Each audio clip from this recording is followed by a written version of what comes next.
એકત્રિત થયા છીએ ત્યારે દરેક વ્યક્તિને વિનંતી છે કે પોતાનું માઇક મ્યુટ રાખે.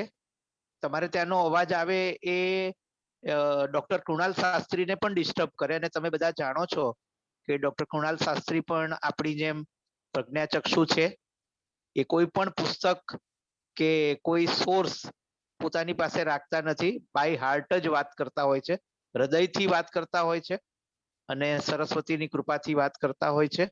એવા કૃણાલભાઈ જે આપણને રસપાન કરાવી રહ્યા છે, તો આપણે આપણા માટે અને બધા માટે આપણે જેને પણ આ દરમિયાન સ્મરણ કરવું હોય એ પોતપોતાના ઈષ્ટદેવનું મનમાં સ્મરણ કરે. એ બધું સ્મરણ સ્વર્ગીય નીલાબેનના ચરણોમાં એમને મળશે અને આપણા બધાની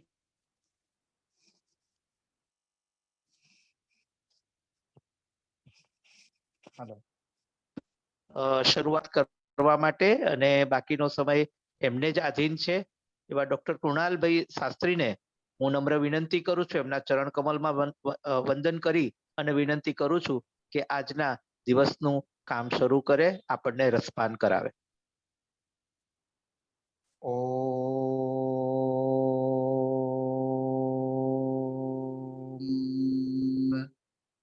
ગજાનનં ભૂતગણાધિસેવિતં કપિત્થજામ્બો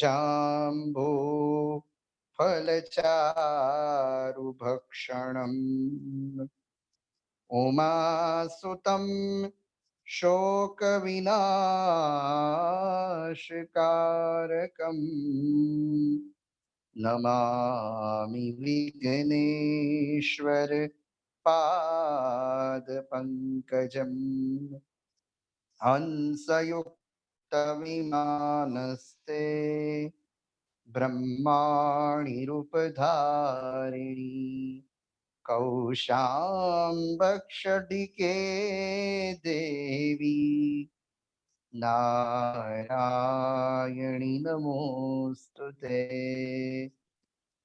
શાસ્ત્રીજી આપના દર્શન પણ થઈ શકે.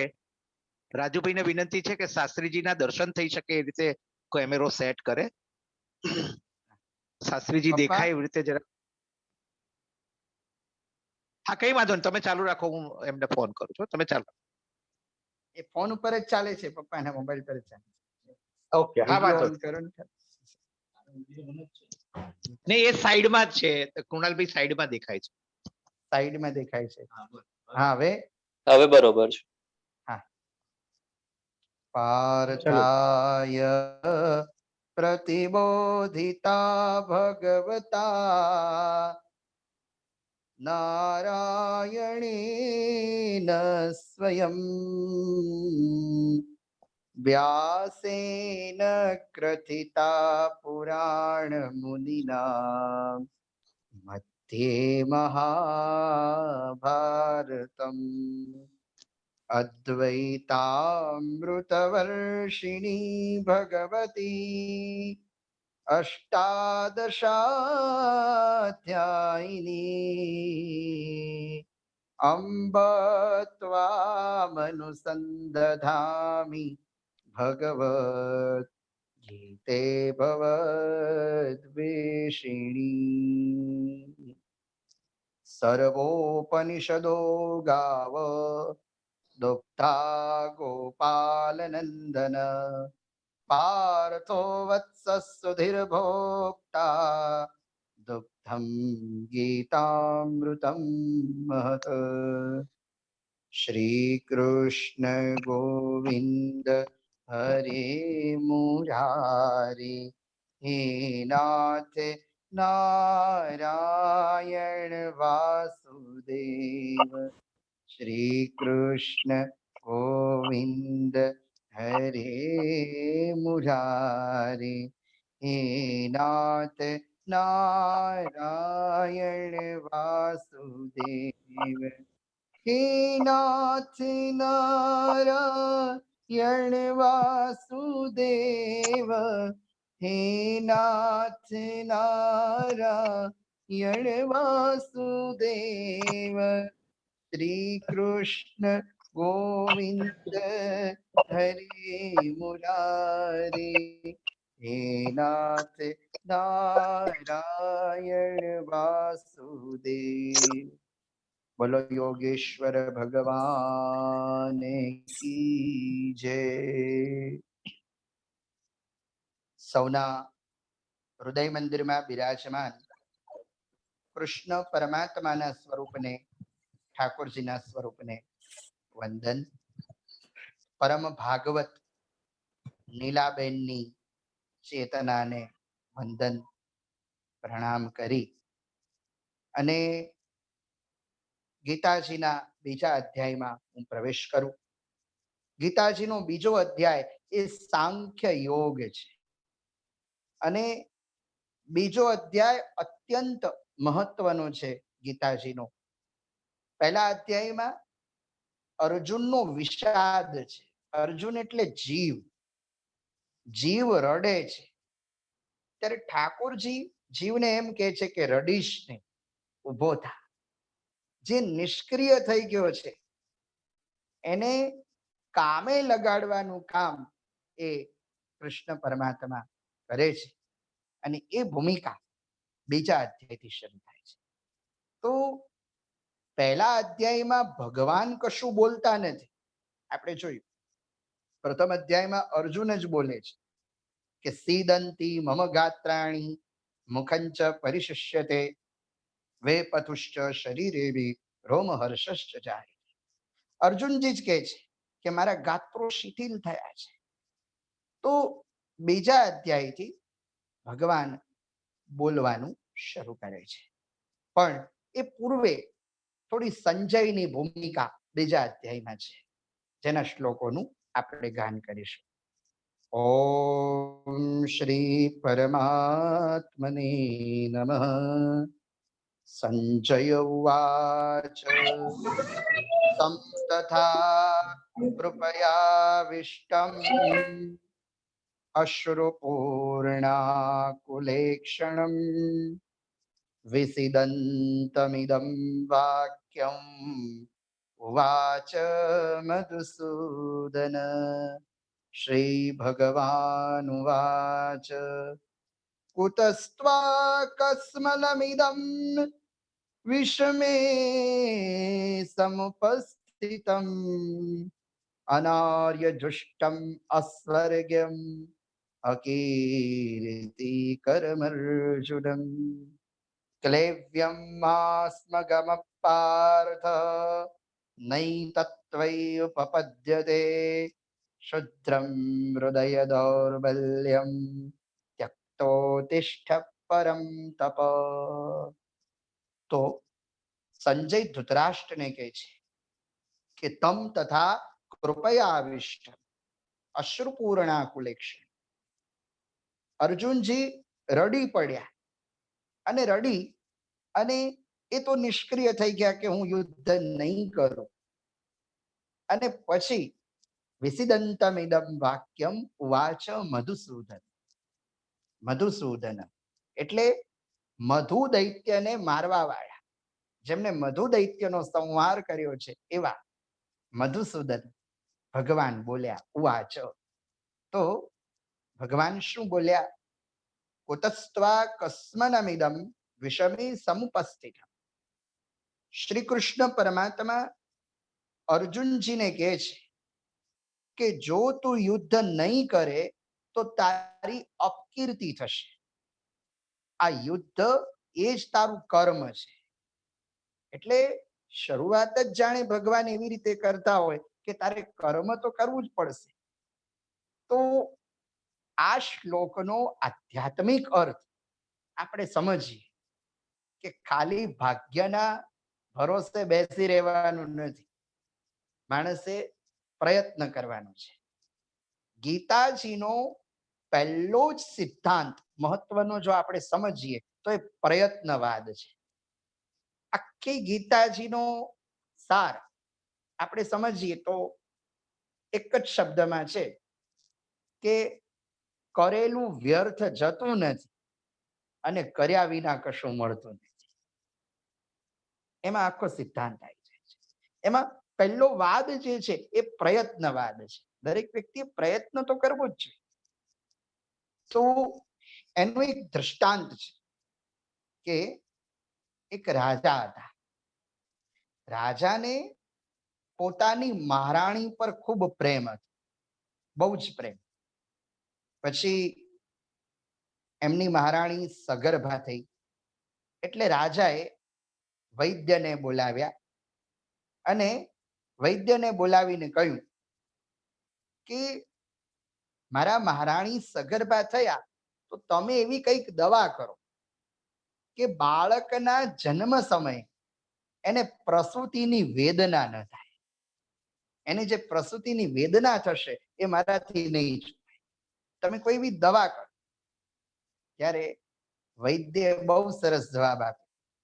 વૈદ્યે કહ્યું કે પુત્ર જન્મનો જો આનંદ લેવો હોય તો પ્રસૂતિની વેદનાનું દુઃખ પણ સહન કરવું પડશે. તો ગીતાજીનો આ મૂળભૂત સિદ્ધાંત છે પ્રયત્નવાદ.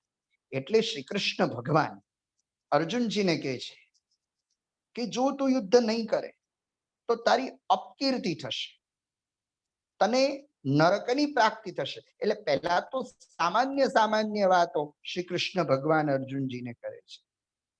તો શ્રી કૃષ્ણ ભગવાન કહે છે કે કદાચ તું યુદ્ધ કરીશ અને તારો વિજય થશે તો હસ્તિનાપુરનું રાજ્ય તને પ્રાપ્ત થશે, અને કદાચ તું પરાજિત થઈ જઈશ, લડતા લડતા કદાચ તું મૃત્યુ પામીશ તો તને સ્વર્ગની પ્રાપ્તિ થશે, વીરગતિને પામીશ.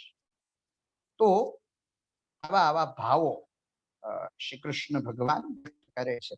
તો ભગવાન કહે છે કે જો તું આ લોકોને નહીં મારે તો જે લોકોએ દ્રૌપદીના ચીર ખેંચ્યા એ લોકો સુભદ્રા અને ઉત્તરાના પણ ચીર ખેંચશે. એટલે આ શ્લોકમાં ભગવાન એ વાત કરે છે અને અર્જુનજીને કહે છે કે તારામાં આવી ક્લેવ્યતા ક્યાંથી આવી? ક્લેવ્યતા કાયરતા. ક્લેવ્યમ માસ્મગમ પાર્થ નહીં તત્વૈ ઉપપદ્યતે શુદ્રમ હૃદય દૌર્બલ્યમ ત્યક્તોતિષ્ઠ પરમ તપ. અહીંયા અર્જુનજી માટે પરમ તપ એવો શબ્દ પ્રયોગ વાપર્યો છે. એટલે હૃદયની દુર્બળતા છોડી અને તું ઉભો થા, દુર્બળતાને ત્યાગ અને કર્મમાં તારા કાર્યમાં. તો અહીંયા ભગવાને નિરૂપણ કર્યું અને હવે અર્જુનજી કહે છે. અર્જુન ઉવાચ કથમ ભીષ્મમહં સંખ્યેત દ્રોણમ ચ મધુસૂદન ઈશુભી પ્રતિયોસ્યામી પૂજાહાર અરિસૂદન. અહીંયા ભગવાન માટે બે શબ્દો વાપર્યા છે, મધુસૂદન અને અરિસૂદન. તો હવે ઘણા માણસને પ્રશ્ન થાય પહેલો અધ્યાય સાંભળ્યા પછી કે અર્જુનને મોહ થયો કે હું આ લોકોને નહીં મારું. તો અર્જુનનો શું મોહ છે? અર્જુનને શું દુઃખ છે? તો કે છે કથમ ભીષ્મમ અહમ સંખ્યેત.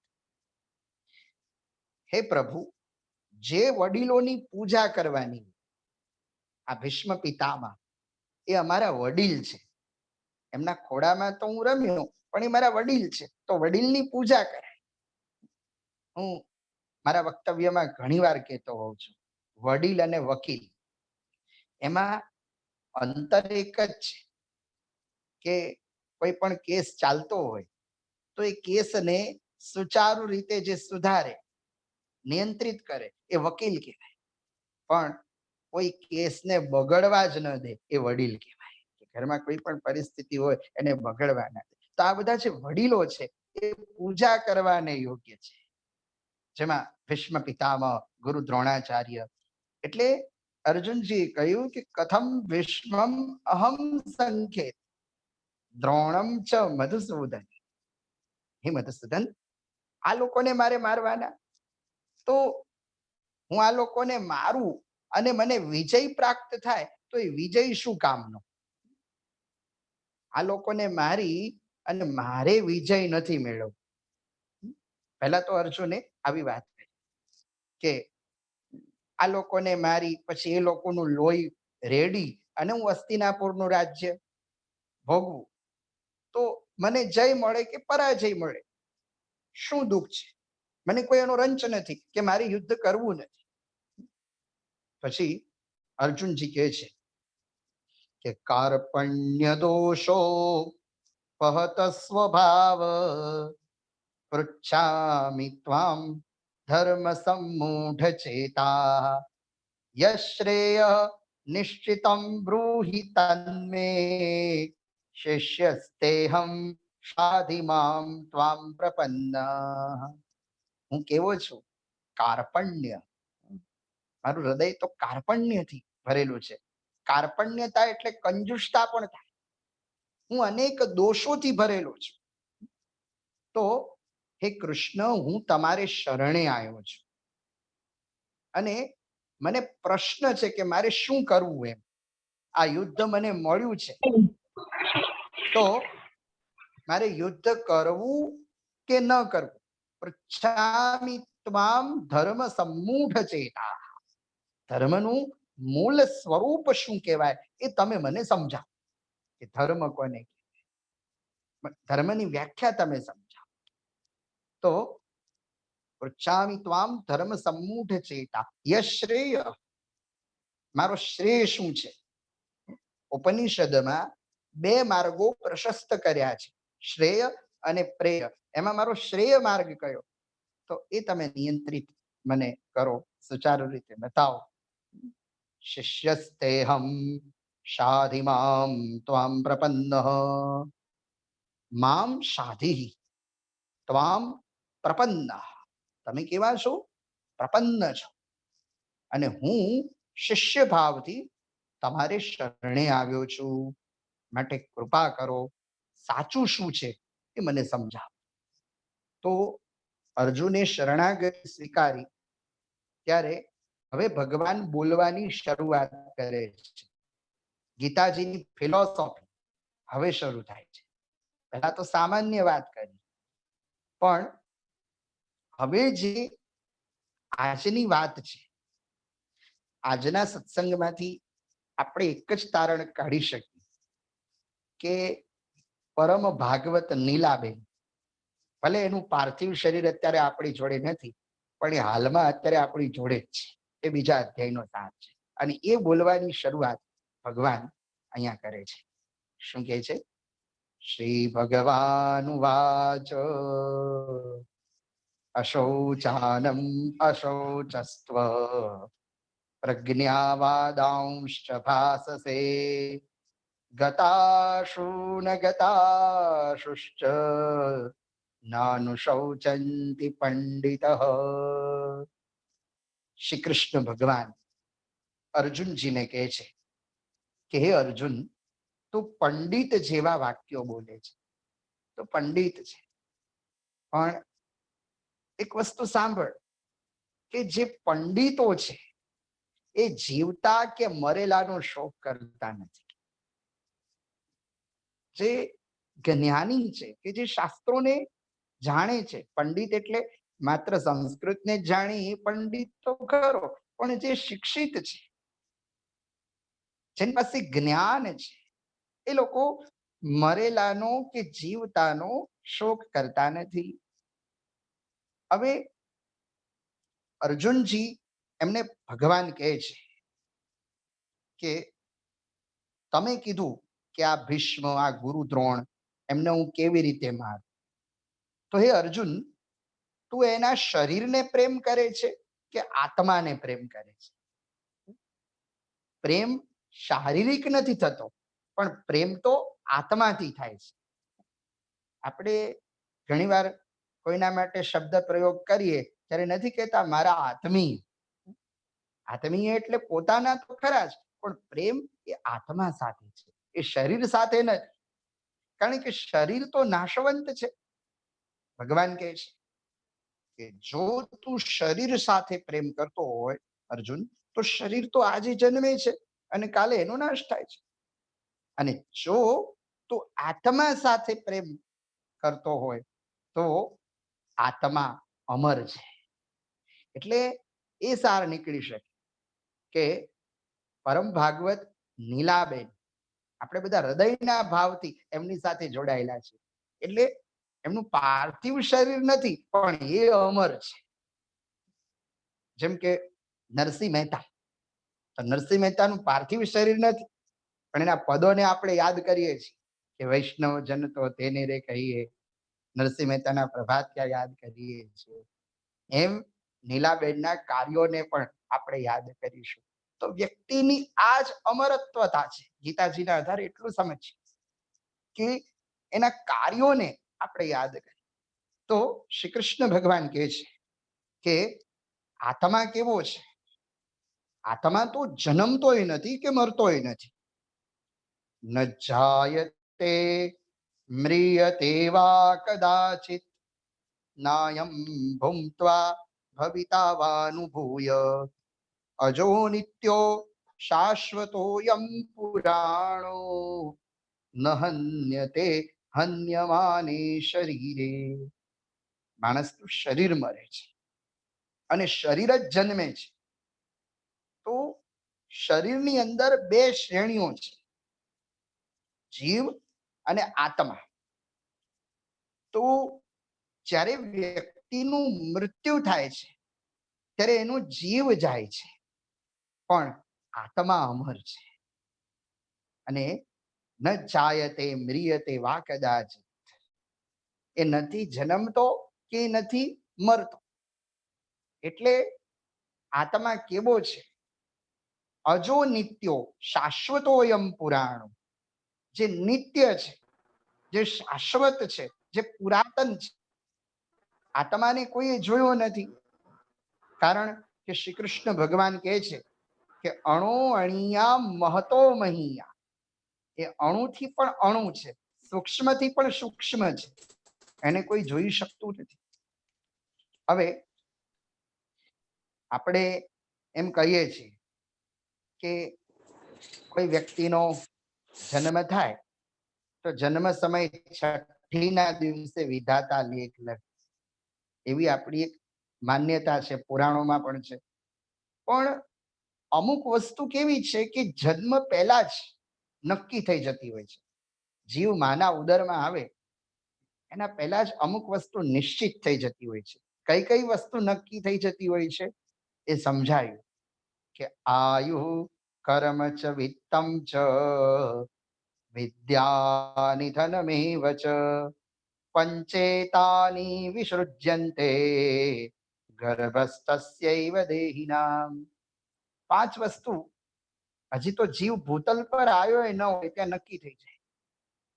હજી તો જન્મય ન થયો હોય ત્યાં આયુષ્ય નક્કી થઈ જાય કે કેટલું જીવશે. પછી એનું કર્મ કેવું હશે એ જન્મ પહેલા જ નક્કી થઈ જાય.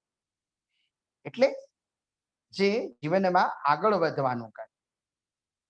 પછી વિદ્યા, એ ભણશે કેટલું એ જન્મ પહેલા જ નક્કી થાય. પછી કમાશે કેટલું એ હજી તો જન્મ્યો ન હોય ત્યાં નક્કી થઈ જાય. અને મૃત્યુ એ જન્મ પહેલા જ નક્કી થઈ જાય. એટલે આટલી વસ્તુ જન્મ પહેલા જ નિશ્ચિત થઈ જતી હોય છે. એટલે શ્રી કૃષ્ણ ભગવાન આત્મ તત્વનો ઉપદેશ કરતા અર્જુનજીને કહે છે કે હે અર્જુન, તારે શોક કરવો નહીં. કારણ કે આ બધાને જો તું નહીં મારે તો આ બધા તો મરેલા જ છે. જો તું નહીં મારે તો મરવાના જ છે. તું તો એક નિમિત્ત છે. શ્રી કૃષ્ણ ભગવાન અર્જુનજીને ગીતાજીમાં એક જ વાત કરે છે કે નિમિત્ત માત્રમ ભવ સવ્યસાચી. અર્જુનજીનું નામ છે સવ્યસાચી. તો તું એક નિમિત્ત છે. તો આત્માનું સ્વરૂપ સમજાવતા એમ કહે છે કે વાસાંસી જીર્ણાની યથા વિહાય. આ બહુ મહત્વની વાત ભગવાને, કે જેવી રીતે આપણે વસ્ત્ર પહેરીએ તો એક વસ્ત્ર મેલું થાય તો આપણે શું કરીએ? મેલા વસ્ત્રનો ત્યાગ કરી અને નવા કપડાને પહેરી, નવા વસ્ત્રો ધારણ કરી. બસ એવી જ રીતનું આત્માનું છે કે જ્યારે શરીર મલિન થાય ત્યારે મલિન શરીરનો ત્યાગ કરી અને એ નૂતન શરીર એમાં પ્રવેશ કરે છે. હવે આત્મા એવો છે કે નૈનમ છિંદંતિ શસ્ત્રાણી, નૈનમ દહતિ પાવક, ન ચેજ ન ચેજ્ય ક્લેપ્યયંત્યાપ્યો, ન શોષયતિ મારુતઃ. આત્મા એવો છે, નૈનમ છિંદંતિ શસ્ત્રાણી, આત્માને શસ્ત્ર મારી શકતા નથી, કે જલ એને ડૂબાડી શકતું નથી, કે અગ્નિ એને બાળી શકતો નથી. કારણ કે આત્મા એ બધાનો સાક્ષી છે. આત્મા કોઈ વર્ણ નથી. ડોક્ટર કૃણાલ જોશી એ શરીરને લેબલ લાગેલું છે, બાકી આત્મા એ નથી. આત્મા કેવો છે? ચિદાનંદ રૂપ શિવોહમ શિવોહમ. આત્મા બધાનું સાક્ષી છે. તો એવું આત્મ તત્વનું નિરૂપણ ભગવાને કર્યું કે સૂક્ષ્મમાં સૂક્ષ્મ છે. તો અહીંયા શ્રી કૃષ્ણ પરમાત્મા અર્જુનજીને એમ કહે છે કે જાતસ્ય હિ ધ્રુવોર મૃત્યુ, ધ્રુવમ જન્મ મૃતસ્ય ચ, તસ્માદાત પર્યાર્થમ ચ નત્વમ શૌચિતુમર્હસી. તો મૃત્યુનું કારણ એ રોગ નથી, રોગ તો નિમિત્ત છે. કોઈ પણ વ્યક્તિને જ્યારે જવાનું હોય ત્યારે નિમિત્ત હોય છે, પણ મૃત્યુનું કારણ એ જન્મ છે. જે વ્યક્તિ જન્મે એને એક ના એક દિવસ આ નશ્વર સંસારનો ત્યાગ કરી એને જવું જ પડે. તો આ વસ્તુ જે વ્યક્તિ જાણે એ સાચો સ્થિત પ્રજ્ઞ. આગળ સ્થિત પ્રજ્ઞના લક્ષણો આવશે. તો આ કડીમાં હું એક દ્રષ્ટાંત આપવા માંગુ છું કે ભાગવત વિદ્યાપીઠ સોલા, જે વિદ્યાપીઠમાં મેં અધ્યયન કર્યું, એ વિદ્યાપીઠના સંસ્થાપક કૃષ્ણશંકર શાસ્ત્રીજી, પૂજ્ય દાદાજી, પરિસ્થિતિ એવી થઈ કે ભાગવતજીની કથા એમની ચાલતી હતી, અને એ વખતે તો કોઈ ટેકનોલોજી કે એવું કંઈ હતું નહીં, બહુ વર્ષો પહેલાની વાત છે. અને એના યુવાન દીકરાનું મૃત્યુ થયું.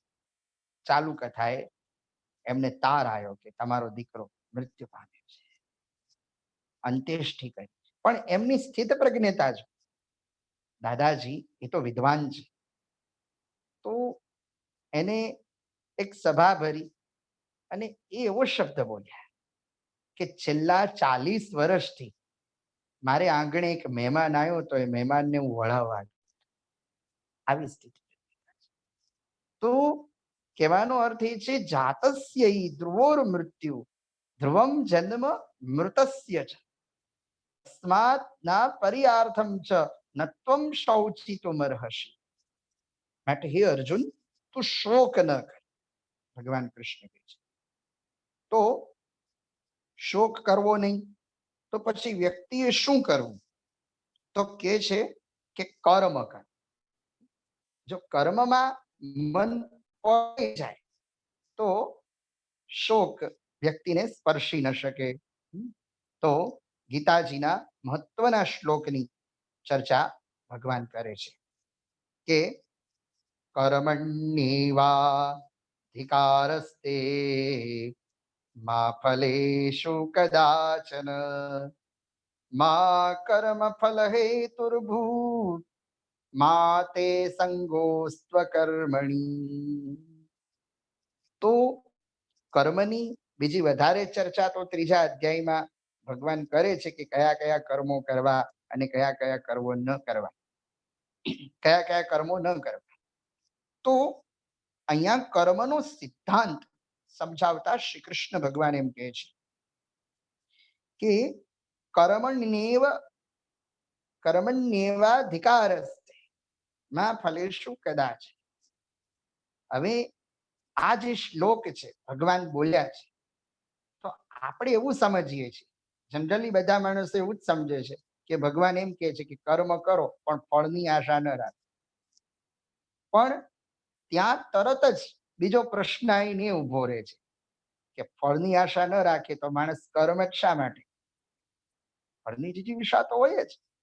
તો સંસ્કૃતમાં એક સુક્તિ છે કે પ્રયોજનમ અનુદ્દેશ્ય મંદોપી ન પ્રવર્તતે.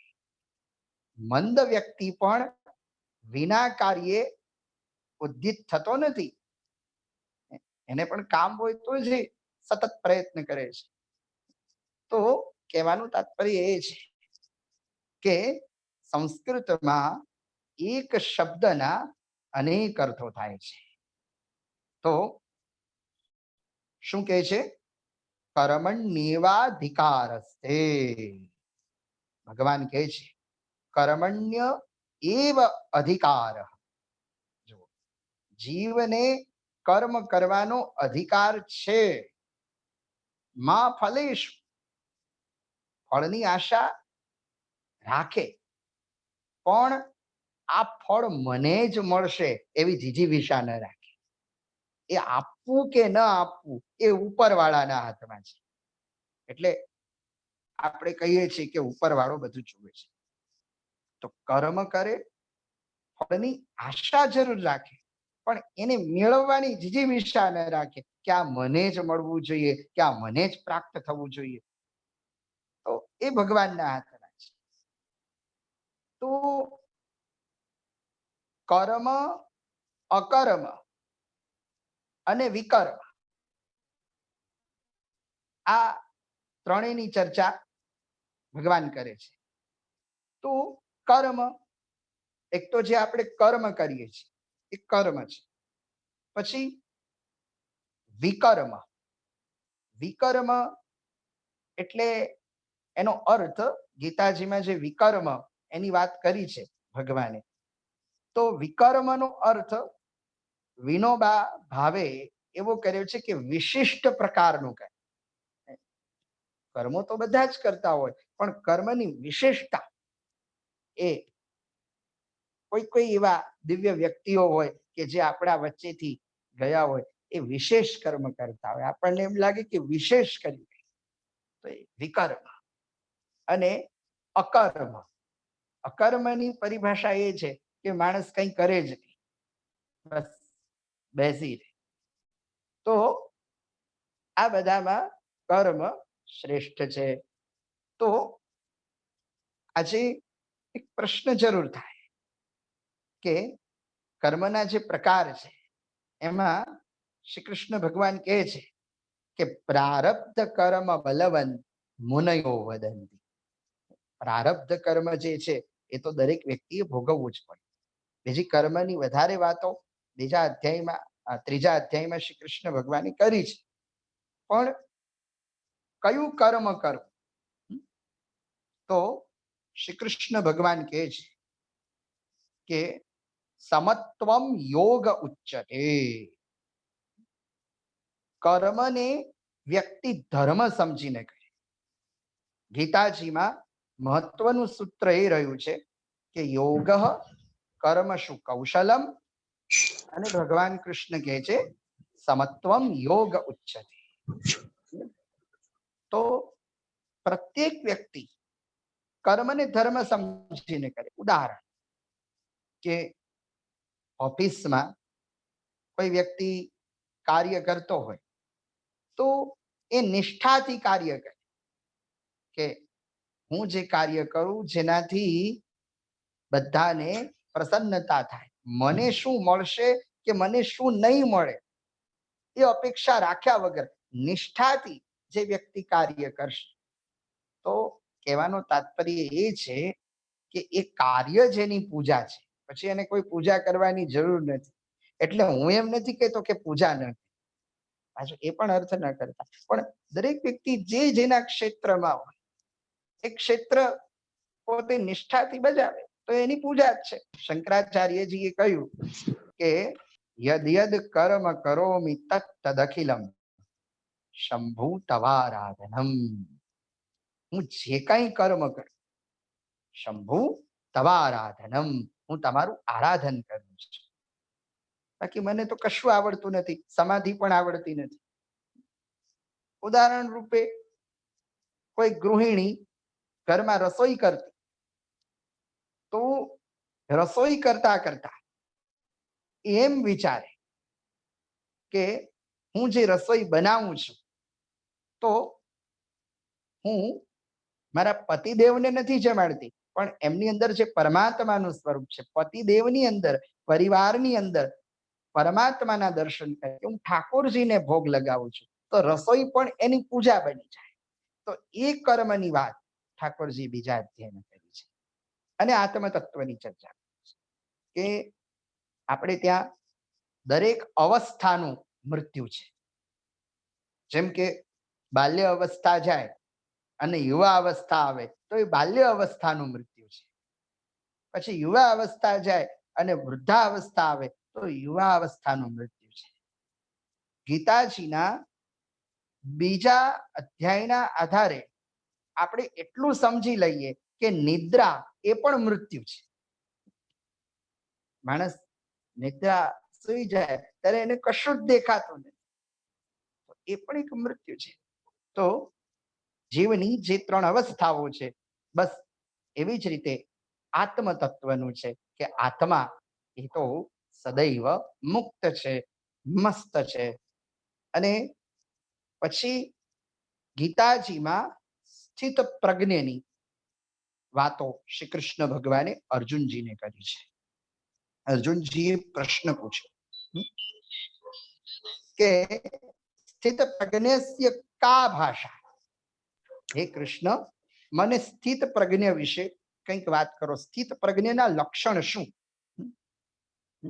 તો કહે છે સુખેશુ ઉદમનઃ દુઃખેશુ ઉદ્વિગ્નઃ ભીતરાગ ભય ક્રોધ શશાંતિ મધિગચ્છતિ.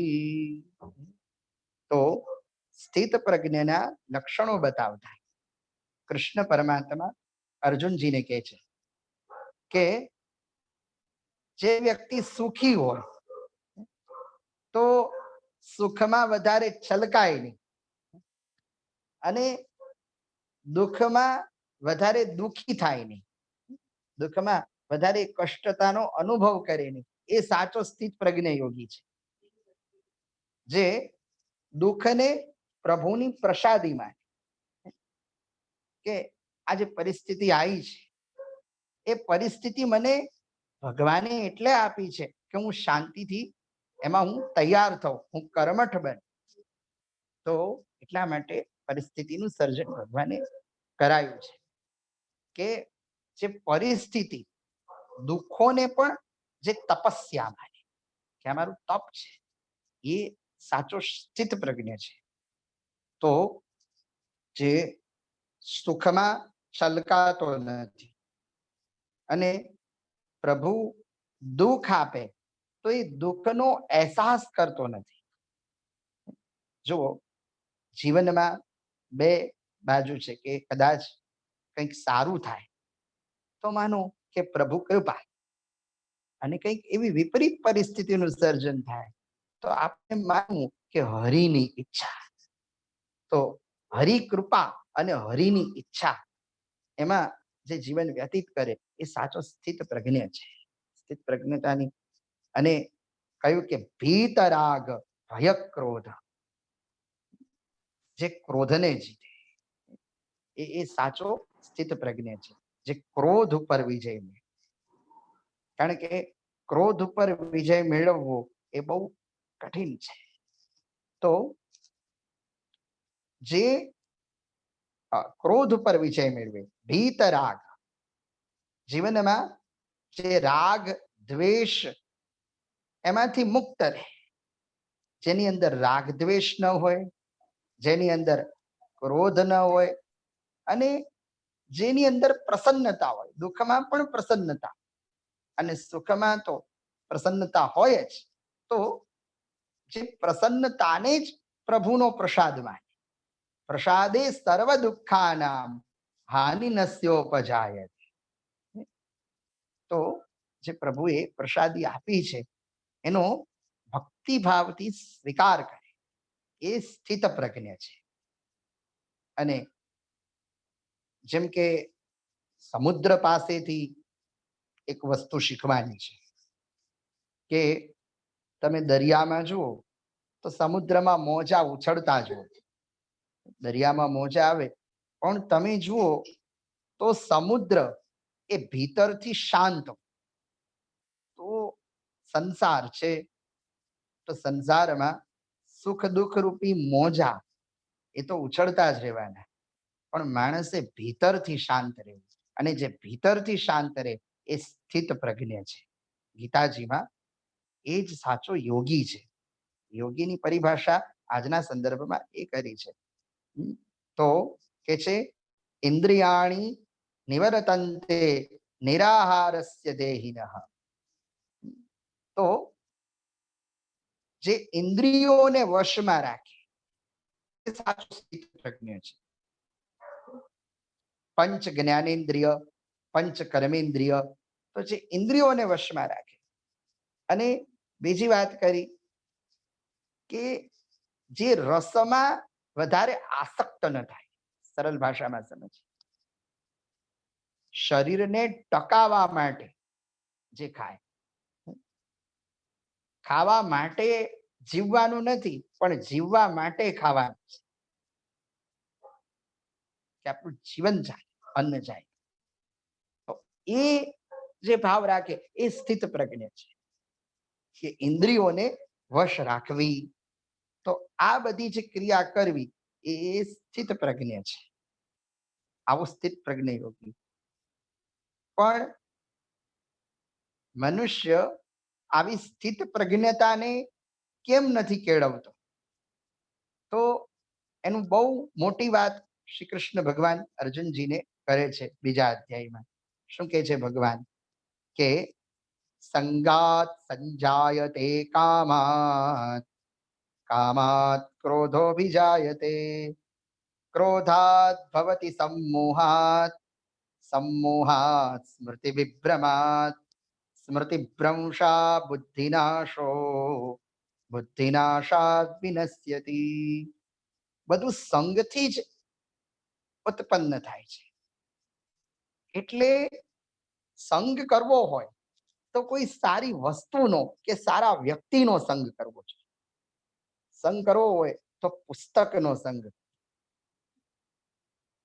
જેમ કે આદરણીય રવિન્દ્રનાથ ટાગોરજીએ ભગવાનની પાસે માંગ્યું કે પ્રભુ મને એટલું આપો કે જ્યારે મારા મૃત્યુનો સમય હોય ત્યારે મારા હાથમાં પુસ્તક.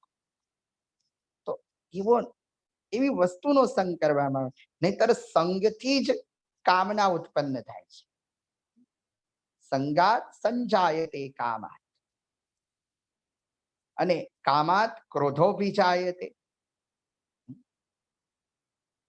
તો કામ, એનાથી ક્રોધનું સર્જન થાય છે. કોઈ વસ્તુની કામના તમે રાખો અને એ કામના જો પૂરી ન થાય તો ક્રોધનું સર્જન થાય છે. સંગાત સંજાયતે કામાત, કામાત ક્રોધો વિજાયતે, ક્રોધાત ભવતિ सम्मोह. અને એ ક્રોધ પછી વિનાશનું પતન કરાવે છે, વિનાશના માર્ગે લઈ જાય છે. પણ આ બધું કેમ થાય છે? તો કે જે જીવ વિષયોમાં આસક્ત થાય છે. એટલે સ્થિત પ્રજ્ઞ કોને કહેવાય? કે જે વિષયોમાં આસક્ત ન થાય એ સાચો સ્થિત પ્રજ્ઞ છે. જે વિષયાનંદમાં ન ડૂબે, બ્રહ્માનંદમાં ડૂબે. ધ્યાયતો વિષયા પુંસામ સંગસ્તેષુ ઉપજાયતે, સંગાત સંજાયતે કામાત, કામાત ક્રોધો વિજાયતે, ક્રોધાત ભવતિ सम्मोहात्, सम्मोहात् स्मृति विभ्रमात्, स्मृति भ्रंशा बुद्धिनाशो, बुद्धिनाशात् विनश्यति. તો આ બધી વસ્તુ વિષયોનું ચિંતન કરવાથી થાય છે. તો વિષયો એનો ત્યાગ કેવી રીતે કરવો? વિષયોને કેવી રીતે છોડવા?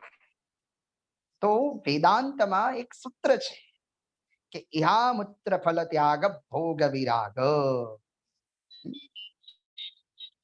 તો જેવી રીતે વ્યક્તિ મલમૂત્રનો ત્યાગ કરે છે, એવી રીતે વ્યક્તિએ વિષયોને છોડી દેવા. અને એટલે જ કીધું, બહુ સુંદર પદ મને સ્મરણ થાય છે, જરા સોચ લે क्या किया, क्या खोया, क्या पाया, जरा सोच ले क्या किया, क्या खोया, क्या पाया, जब से जहां में आया खुद को भुला दिया है, जब से जहां में आया खुद को भुला दिया है, लाया था साथ जो भी उनको गवा दिया है, दुनिया में आके बंदे दिल पाप से लगाया, जरा सोच ले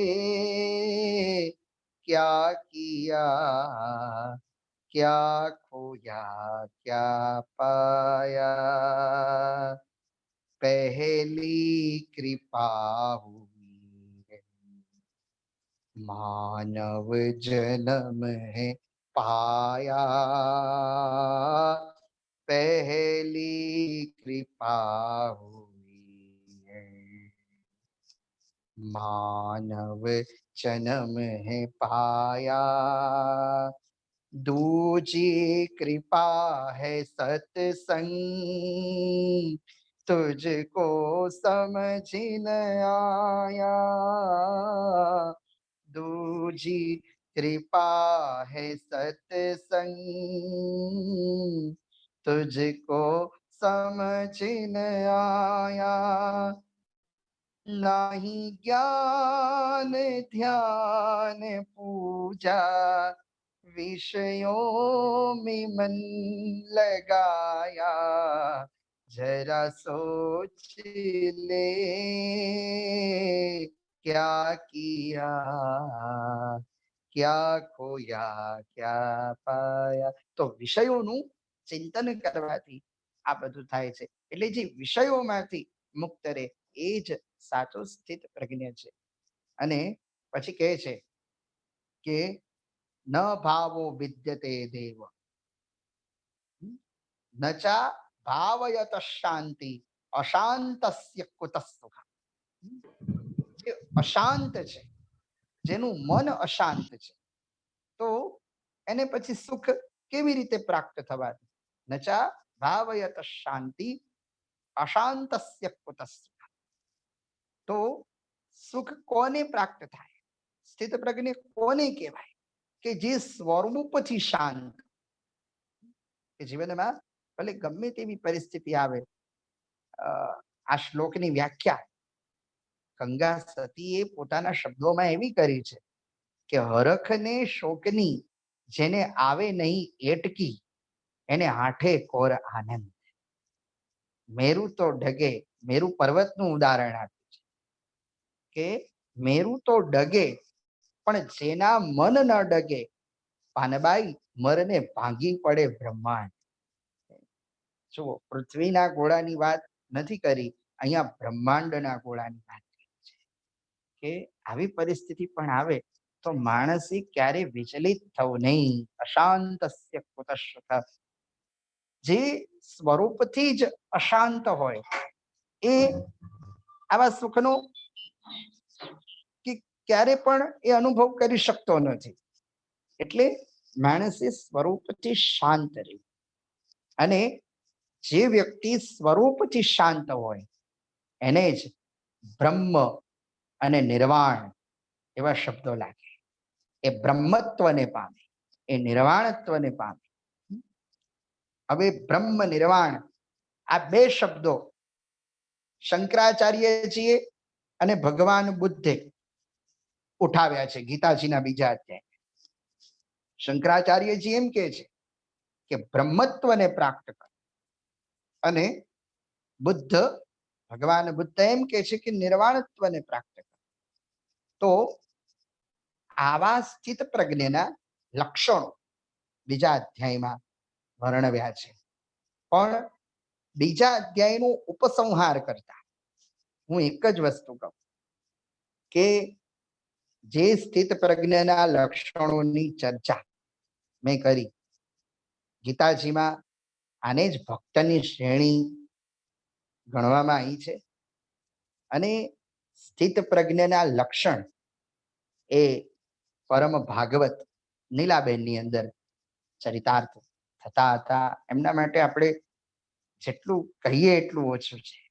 કે એટલે જ મેં પ્રારંભિક વક્તવ્યમાં કીધું કે ગીતાજી, રામાયણ અને ભાગવત ત્રિવેણી ગણો તો એ નીલાબેન છે. એટલે હજી પણ આપણી જોડે છે જ. હવે જ્યારે ઘરમાંથી સહારો જતો રહે ત્યારે દુઃખ તો થાય જ, એ સહજ છે. આપણને રડવું આવે, આ બધું કહેવું સહેલું છે, પણ બાકી જ્યારે પરિસ્થિતિ બનતી હોય છે ત્યારે આપણે બધા જ જાણીએ છીએ. પણ શાસ્ત્ર એમ કહે છે કે, અને શાસ્ત્રમાં પણ યાજ્ઞવલ્ક્ય સ્મૃતિ એમાં એવું કીધેલું છે, અને ખાસ હું આ પરિવાર માટે કહેવા માંગુ છું કે વ્યક્તિનું મૃત્યુ થાય ત્યારે દુઃખ થાય અને રડવું પણ આવે, સહજ છે. પણ વધારે જો મૃતાત્માની પાછળ આપણે રડીએ તો એના આત્માને દુઃખ થાય, એવું શાસ્ત્રમાં કીધું છે. કે જો રડીએ ને તો એ આંસુ મૃતાત્માને પીવા પડે. માટે શાસ્ત્ર એમ કહે છે કે રડવું નહીં, પણ સત્કર્મ કરે. એ શાસ્ત્ર પાછળ, એ આત્મા પાછળ. તો સત્કર્મ કયું કરવું? તો કહે છે કે જ્યારે મૃત્યુ થાય એ પછી એની શ્રુતિમાં અને એની સ્મૃતિમાં શાસ્ત્રોનું વાંચન કરે. જે સદશાસ્ત્રોનું વાંચન આપણે કરી રહ્યા છીએ ગીતાજી. આજે બીજો અધ્યાય એક મહત્વનો છે, એટલે આજે મેં બીજો અધ્યાય જ લીધો. કાલે ત્રીજો અને ચોથો અધ્યાય, એના ઉપર આપણે યથામતી અને યથાગતિ ચિંતન કરીશું. બાકી હું આ અધ્યાયની પૂર્ણાહુતિ કરું એના પહેલા જે પદ નીલાબેનને ખૂબ જ ગમતું હતું, મારી જોડેથી ખૂબ એ સાંભળતા હતા, એ પદ આજે ગઈ અને વાણીને વિરામ આપું. મુક્તિ મળે કે ના મળે, મારે ભક્તિ તમારી કરવી છે. મેવા મળે કે ના મળે, મારે સેવા તમારી કરવી છે. મુક્તિ મળે કે ના મળે, મારે ભક્તિ તમારી કરવી છે. મેવા મળે કે ના મળે, મારે સેવા તમારી કરવી છે. મુક્તિ મળે કે ના મળે, મારે ભક્તિ તમારી કરવી છે.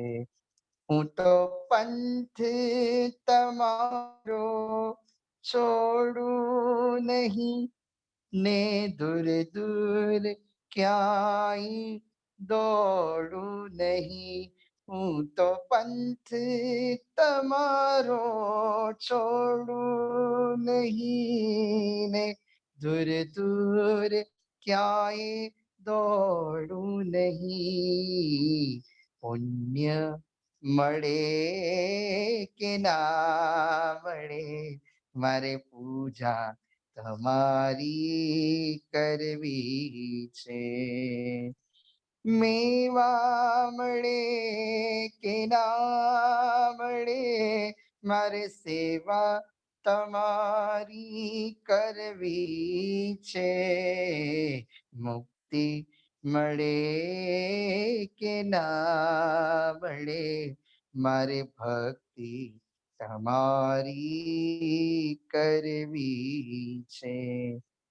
આવે જીવનમાં તડકા ને છાયા, સુખ કે દુઃખ ના પડે પડછાયા. આવે જીવનમાં તડકા ને છાયા, સુખ કે દુઃખ ના પડે પડછાયા. કાયા રહે કે ના રહે મારે માયા તમારી કરવી છે. મેવા મળે કે ના મળે મારે સેવા તમારી કરવી છે. મુક્તિ મળે કે ના મળે મારે ભક્તિ તમારી કરવી છે. ઇતિ શ્રીમદ ભગવદ ગીતાસુ ઉપનિષત્સુ બ્રહ્મ વિદ્યાયામ યોગશાસ્ત્રે શ્રી કૃષ્ણાર્જુન સંવાદે સાંખ્ય યોગો નામ દ્વિતીયઃ કૃષ્ણાર્પણમસ્તુ. શ્રી યોગેશ્વર ભગવાન કી જય.